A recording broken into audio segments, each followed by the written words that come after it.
Hello again. Leonard Bernstein's children have defended Bradley Cooper after the actor faced a backlash for wearing a prosthetic nose in a new biopic about the Jewish conductor's life. The actors faced accusations of performing in Jewface in the film, which Cooper directs, co-writes and stars in. Bernstein's three children released a statement defending Cooper, which reads, "It happens to be true that Leonard Bernstein had a nice, big nose. Bradley chose to use makeup to amplify his resemblance, and we're perfectly fine with that." They go on to praise Cooper's commitment to the project, saying, "We feel fortunate to have had this experience with Bradley, and we can't wait for the world to see his creation." Well, let's get more on this. I'm joined now by the journalist and campaigner against anti-Semitism, Jonathan Sacerdoti. Mr. Sacerdoti, thanks so much for being with us here on Sky News. It's great to have you. You're Jewish yourself. You're a journalist. You're a campaigner against anti-Semitism. So, for you, is this anti-Semitic? It's not really, is it? I mean, I think Bradley Cooper looks very handsome in this clip, and I think that Leonard Bernstein looked very handsome. He had a big nose, like his children have said, and Bradley Cooper is acting. It's what we call acting.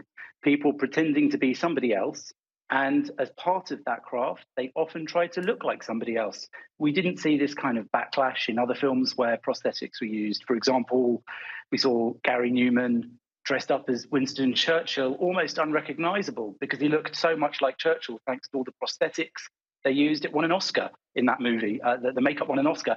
I don't see why this is any different. And I think that the dangerous thing here for people like myself who do fight anti-Semitism daily, both in day-to-day life and in the media, is that really people need to pick their battles. This is not something that appears to have been done with any intention to harm Jews. It's not something that appears, in my opinion, to cause any damage to Jews. Quite the contrary. It's a film about a much-loved Jewish figure. I really think that people need to take stock of this and stop trying to be professionally offended. I mean, I guess there's a question about how pernicious the trope, the stereotype of the large nose in Jewish culture is. I mean, one could say it is a pernicious stereotype because actually it's really, on the face of it, it's not true. And then to go on to say that it was, it was used in Nazi propaganda. That's where it originated. I mean, the very first origins, of course, go back to the 12th and 13th century, but it was made mainstream and made into something that became really almost sort of believed by the mainstream with Nazi propaganda. So there is a perniciousness to it. Well, of course there is, but I just think you can't look at this clip, certainly, I haven't seen the film yet, none of us have, and think that that's what they're doing. This isn't a Nazi-style or medieval-style piece of anti-Semitism. It just isn't.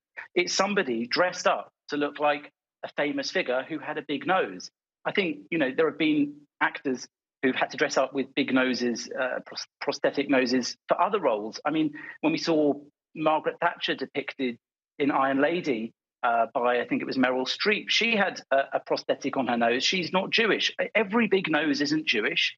Every Jew with a big nose depicted that way in a movie, realistically or otherwise, is not necessarily anti-Semitic. I think it's so clear, looking at what we've seen so far, that this just isn't a case of somebody making a stereotype about Jews. It's not a crude caricature. It's not anti-Semitic. It doesn't really comment on him having a big nose because he was Jewish. It's because that's what he looked like. And I think the likeness is pretty good from what I can see. Yeah, and it's interesting because you said you celebrated the big nose. The family, the children have come out saying it was a nice big nose. And there is, the nose should be celebrated. Cyrano de Bergerac, we should be celebrating the big nose.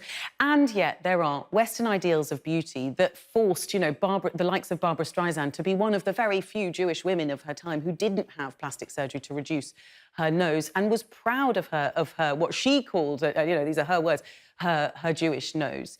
And so I guess where it's... I think that's the point, though. Go ahead.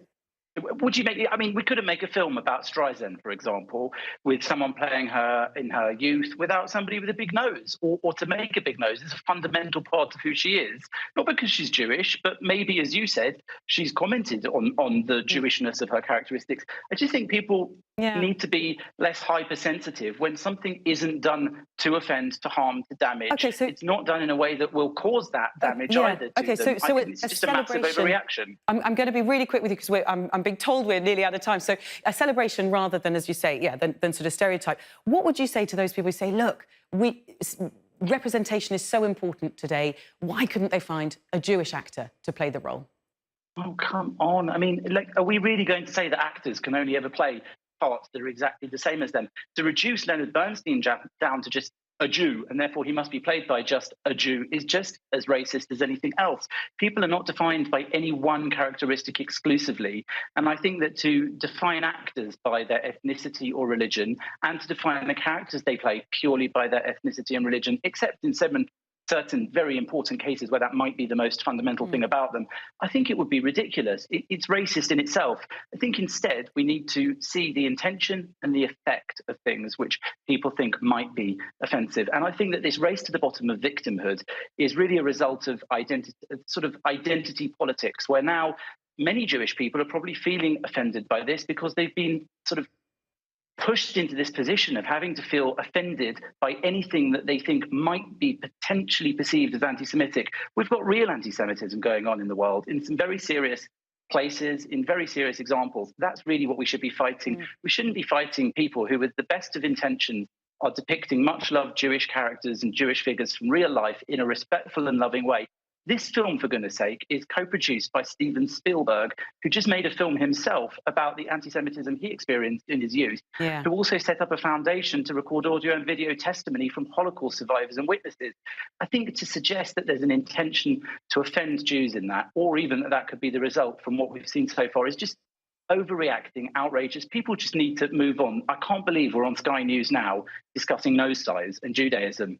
Yeah, I mean, when you put it like that, it is, yes, it does seem absurd. One question, artistically, if we just look artistically at the film, Cillian Murphy played Oppenheimer. He didn't need any sort of prosthetic to do so. Tom Conti played Einstein. He didn't need any prosthetic again. Do you think if the actor's good enough, maybe they don't need prosthetics? They're artistic choices of the directors, the crew, the makeup artists, the actors. I think that each film is different. Sometimes they want to rely on prosthetics. So when Helen Mirren plays Golda Meir in the upcoming film about the Israeli female prime minister, she's covered in prosthetics. Some of the critics have said that those prosthetics kind of mask her performance. That's a risk. Others think that creating an amazing likeness of a figure that people might remember from their lifetimes is also worth doing. And some have even said, for example, when Nicole Kidman wore a prosthetic nose to be Virginia Woolf, that even though most people don't remember what Virginia Woolf's nose looked like, it helped to stop us seeing the actor and helped us see a character by disguising them. These are artistic choices. And whether or not we think the prosthetic nose and the makeup have been done well, that's an artistic discussion about whether or not it's good makeup. But it's not racism, it's not anti-Semitism, and people just need to move on from this story and stop overreacting to it, pretending that it is. Jonathan Sacerdoti, really great to get your thoughts. Thanks so much.